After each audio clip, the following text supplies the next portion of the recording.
entertaining because this is a topic that I've talked before. So I'll go literally onto tips, okay, on each topic.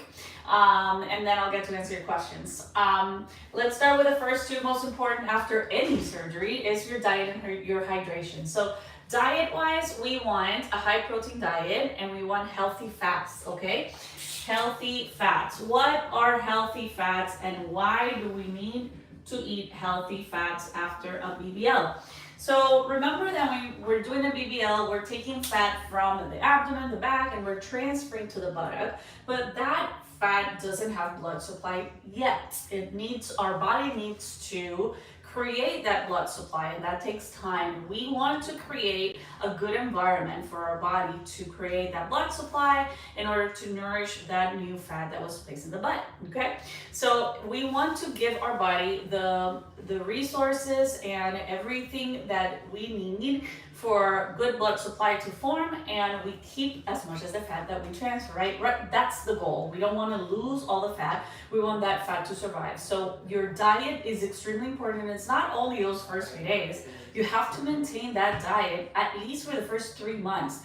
And really, if you're doing this big investment on your body and your lifestyle, you should consider changing your daily habits. And this doesn't mean that you can't eat a cake for the rest of your life. No, you have to prioritize healthy eating, especially those first few months after the surgery. And then you can, of course, have some sweets from now and then, but still balance your diet so you can overall maintain your weight long term, so you can maintain your results, okay? The low salt, the important part of the low salt, it's really the first 2 weeks when the majority of the swelling is the highest. Salt attracts fluid, it's what's causing the swelling, okay? So that's why we try to avoid salt the first few weeks after surgery, especially the first 2. High protein is for healing, so any procedure, try to incorporate more proteins for healing, and the healthy fats to keep that fat. What's healthy fats? Yogurt, avocado, nuts, salmon, all of that. It's gonna help that fat nourish and stay viable and healthy, okay? Hydration, water, but very commonly I get this calls after a BBL. Dr. Vidal, I've been hydrating, I've been drinking gallons of water, and all of a sudden my mouth tingles, my hands are crampy, I have cramps in my calves. What is going on? It's electrolytes, okay? So what are electrolytes? Sodium, potassium, calcium, magnesium. All of those things are important for your recovery. When you are drinking gallons of water, you're basically diluting all the electrolytes in your body, so all of that is going down. And your body is gonna be manifesting the signs and symptoms of low calcium, potassium, magnesium, okay? So it's important to drink a lot of water, but also incorporate electrolyte drinks. I always recommend the zero sugar drinks, or make sure that those packaged IV hydration are good. Just make sure that the quantity of sugar is low. Remember, and also the sodium. We want sodium because sodium is part of electrolytes, so all of these drinks will have a certain amount of sodium, but keep it low sodium, okay? And the other important aspect of the hydration is your pineapple. How to drink the pineapple? You can do a tea, okay? You can cut the cascara, how do you say the cover? Willie, help me out. Willie's like looking at me like, I speak Spanish. What are you having? What's wrong with you? The outside, the outside part. Brain fart here. Not the inside, the outside of the pineapple. You can boil it, and you can make a tea out of this, okay? Conchation. No, that's not the word. And also just cut the pineapple in chunks, and that is a good source of fiber, hydration, and the sugar actually helps. Those first few days you're gonna feel very tired, very groggy, and the sugar, the natural sugar in fruits also helps you recover, okay? We're not talking about eating a cake or an ice cream bowl, but you know, pineapple naturally, it's gonna help you recover. Why pineapple? It's high in bromelain. Bromelain is a natural anti-inflammatory, so it helps, and also a diuretic, so it helps kind of flush all that fluid and edema or swelling out, okay? Let's talk about the compression garment. I know this is a topic that causes a lot of anxiety. It's like, what is a stage 1, stage 2? How many garments do I need?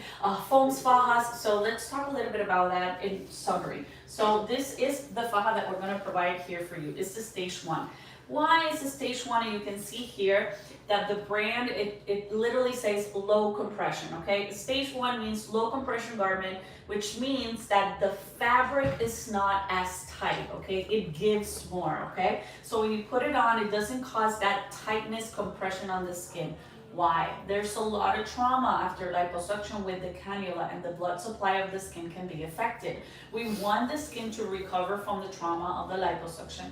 If we put too much tension and compression early on, you can cause lipoburns, okay? We don't want that. One of the calls that we get a lot in the early post-op period is, my faja feels loose. I think I need to downsize. Not yet. You will.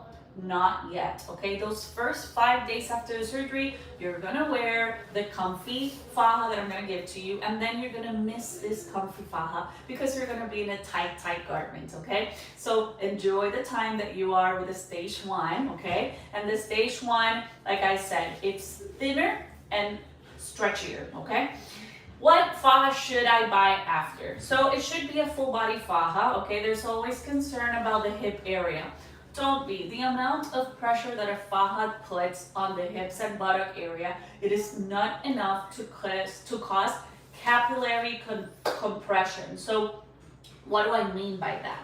So garments have a certain degree of compression, but it's not going to compress enough to kill blood vessels and fat cells, okay? So don't worry about that, okay? And also you have to make sure that the faja that you pick for the buttock part, it's very stretchy and not pressure, okay? So don't worry if this garment feels tight on the buttock, it's not gonna kill your fat cells, okay? You do need a full body, okay? If you just use like a waist type of faja, that's not good. Why? I want a beautiful transition from your waist to your hips, and when you use a faja that cuts here at the waist, this transition is not going to heal well. You're going to develop a line there and a crease, and this transition is going to be not good, okay? So we want a full body faja that gives even compression all the way to the thighs, so you get that hourglass figure without any creases or dents in the skin, okay? So how tight should your faja be? The stage 1, don't worry about it. I'm gonna give it to you, okay? So the one that I give to you is the size that I want you to wear, okay? When you come for the follow-up on post-op day 5, if everything looks good, that's when I'll tell you, okay, you're good to go and buy your stage 2. Then where do I go? What do I do? So I'm gonna give you a few recommendations of faja stores nearby. You can go there and get your faja. What are the things that you need to look for? Full body, right? That it doesn't stop here at the bra line, it goes all the way, straps above, so you have good compression also like in your axillary region, and it goes down up to the thighs. How long the thighs, it doesn't really matter. It can be short, it can be long, whatever. That's more of a personal preference, but it should continue to the thighs. It shouldn't stop in the waist. If it sips or brushes in the front or the side, personal preference too. It is good to get one that has a couple. This only has 2 because the stage 1 you're going to use only for 5 days or 7 days. The stage 2, there are ones that come like with 3-4 lines of clips. That is helpful because at the beginning you're going to be in the last clip, and when the swelling starts to come down, you'll see that you're able to put it tighter and tighter and tighter, okay? When to switch. So if you put your faja and you're able to go like this and put your hand there, that's too loose. The faja should be tight enough that you can't really grasp it, okay? So if it's like this and you're pulling it, it's too loose and you have to downsize, okay? And that is throughout the 6-week course in the post-op, okay? So at first, you're probably, if I gave you, this is a 2XL, so if I gave you a 2XL, you're probably gonna go to a 2XL stage 2 because the stage 2 is tighter, remember? So even though this one was loose, probably the stage 2 is gonna be tighter. And then probably you'll go to a 1X and even a large down the road, okay? But it'll take time. Everybody, swelling is very different and everybody goes throughout the process differently. But some tips, if you're able to pinch the fabric out, that's too loose. If you are able to kind of pull it away and put the clips too loose, you have to struggle a little bit to close it. That means it's tight enough. If you're putting it too slowly or too easily, sorry, that's too loose, okay? Foams and boards, okay? So the foams we're gonna give to you. This is a foam. They come, these are the ones that we provide for you. We provide 3, so you can put one in the front and one on each side, okay? Important that the foams are close together and there are no gaps around them, because if you leave a gap, the swelling of the skin is gonna go in between and you can create creases in the skin. The purpose of the foam is to protect your skin, okay? So remember that. So foam directly over the skin. You can put a very thin cover up of the skin. You can use a cotton shirt. You can use the faja stores sell the inside ones that are very, very soft, and that protects your skin. Why? Because after liposuction, it's very common that the skin itches, it's very irritable, and that's because of the trauma of the liposuction. So having that layer, it eases a lot of those nerve endings recuperating from surgery, that itching, that soreness, it helps a lot. So I do recommend wearing a tank top or something underneath, then the foam, and then the board. This one is the backboard. I'm gonna provide the backboard for you. Why is the backboard so important? Don't we all want that beautiful slope from the lower back to the buttocks? So this is gonna create compression in that triangle area just above the buttock, just right there, that basically all the swelling from the back is gonna accumulate there. So if we don't get an extra compression in that area, we're gonna lose that shape that we all want. So this triangle is so important to wear, okay? This one has extra, you can see like an extra curve to kind of lay down there in the lower back where that triangle forms, okay? All this, 6 weeks, okay? 6 weeks at all times. If you decide to use a frontal board, an abdominal board, you can when you switch to a stage 2, okay? The first week with the stage 1, only foams. Once you switch to a stage 2, then you can incorporate the boards. Why are boards so important? Well, especially if you, if your posture, or if you work in a computer and you don't have good posture, then you can create lines from that kind of crease, okay? The board keeps the abdomen straight and stable, so everything heals direct and flat in the abdomen. So it helps a lot with the posture. But remember, foam first and then the board, okay? That is 6 weeks, okay? DVT prevention, very important after any procedure, right? BBL is under general anesthesia, so very important. Walking is the #1 most important thing that you're gonna do for your recovery, and not only for DVT prevention, but to recover from the procedure. And we're gonna give you this device, it's called Vanapro or Circulate. This is Velcro that you wrap around in your calf, okay? This part here inflates and deflates, so this part should be in the posterior part of your calf, okay? This goes directly over your muscle in the calf. And this inflates and deflates to promote circulation. You're gonna use this device for 2 weeks whenever you're not walking. When you're sleeping, when you're resting, if you're flying back home, you should have this on, okay? This is battery operated, so you don't have to be like plugged into a wall all the time, okay?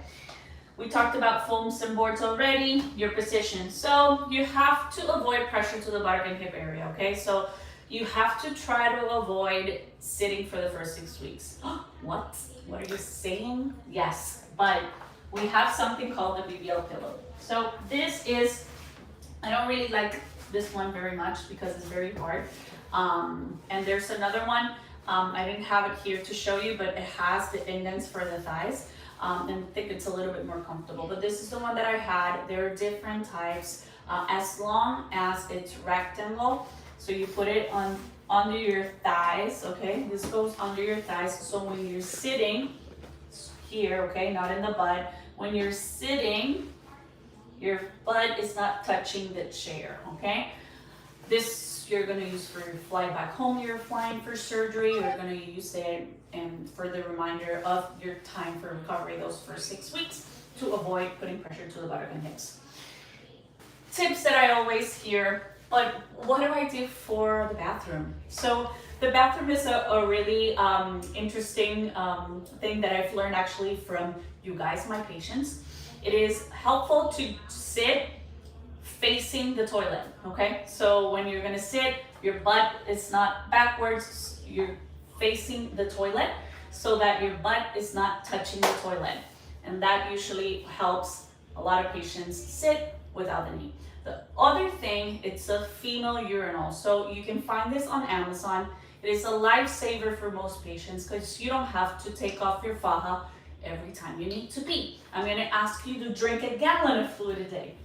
Imagine how many times you're gonna have to go to the bathroom, right? So this, it's basically like a plastic cup that you put in the opening of the faja, and that way you can pee standing up without making a mess. So it is very, very helpful for the recovery of the BBL, okay?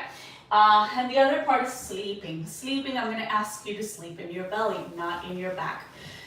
If you are a belly sleeper, then great, right? But if you're not, then I advise you get a little bit accustomed to this position before your surgery. What are things that people have told me that help? A lot of pillows, okay? Pillows under your hips so your back is not flat completely. That causes lower back pain. So putting pillows under your hip area so your back is a little bit flexed when you're sleeping helps with that lower back pain. The hands, if you're sleeping like this, you're gonna get bad nerve pain in the hand and numbness in your fingers, okay? So try to put pillows around it and extend your arms on the side of your body and go like this. And then you have neck pain. It's like, oh, I tried that and then my neck is killing me. Another tip that I've heard that helps a lot of patients is using a travel pillow. And that way you can put it like this, like you're getting a massage basically, and you're sleeping without your neck twisted. So those are the tips that I've heard help a lot of my patients recover from this and survive the 6 weeks of the BBL recovery, okay? And the most important after diet and hydration is your massages. Massages are the most important part of the recovery to try to avoid lumps, bumps, swelling, seromas, fluid buildup, and all of this, okay? So the massages, do not pass them by thinking that I'll do one or two. No, then your results may be very, very compromised, okay? So this is the little math that I like to do to kind of summarize what's the recommended number of massages. I always say around 20. So if you divide 21 by 3 is 3 7s. So the first 7, so the first week, 1 a day, then the following 7 every other day, and then the last 7 weekly until you get to your 21 massages, okay? I'll get some questions now. Okay, let's go. For an arm lift, is the scar visible or is it hidden under the arm, touching the side of the body? Correct. So remember that the arm is a very mobile structure. It's one of the parts of our body that has the most rotation. So it's impossible to hide it completely, especially in the posterior part where you go like this. You're gonna able to see it a little bit, but I put it in a position that when you're talking, when you're waving, it's in the lower part of the inner arm. So this part you don't see it much, and when you're walking with your arms on the side, you won't really see it much. But of course, in movement, you may see it in certain positions. Okay. Can you talk about the BMI and what's your limit, please? And what is BMI and your limit? Oh, limit, yes, of course. So BMI, max BMI is 33.5. Remember, a BMI over 30 is obesity and increases risk of complications regarding DVT or embolism, wound healing problems, infections, and all that. So max is 33.5. I do encourage everyone to try to get below 30. Doctor, is an ultrasound used during lipo? Not during the lipo part. So the important part of the ultrasound use, so maybe you got confused with Vaser. So Vaser is ultrasound energy that I do use with the liposuction. And the ultrasound energy is basically kind of breaking the fat and coagulating the blood. It helps break up that fat, so the liposuction part, it kind of sucks the fat easier. Also skin retraction, collagen formation, and it decreases swelling and bruising because of the coagulation of the blood. That is one thing, right? The other thing that we talk about is the ultrasound, like when you're pregnant and they do an ultrasound to see your baby as an imaging device. And that is the one that we use for the fat transfer. So risk of fat embolism is when we're injecting the fat back, okay? So we want to make sure that we're seeing where the fat is injected. Therefore, it's not in the muscle, it's above the muscle, no risk of fat embolism. So we use the ultrasound imaging device for that to see where it's going, the ultrasound energy, which is a different thing with the liposuction. Okay, you guys, thank you so much. I hope this few tips that I've learned throughout my practice from you guys and from friends that have this procedure done is helpful. So I thank you all for watching, and if you have any other tips, tricks, I will love to see them in the comments. I think that it is so beautiful that the community we help each other out in this process. So if you have any other tips that I didn't mention here, please drop them down in the comments, and I'll see you guys next week on Tuesday Tips.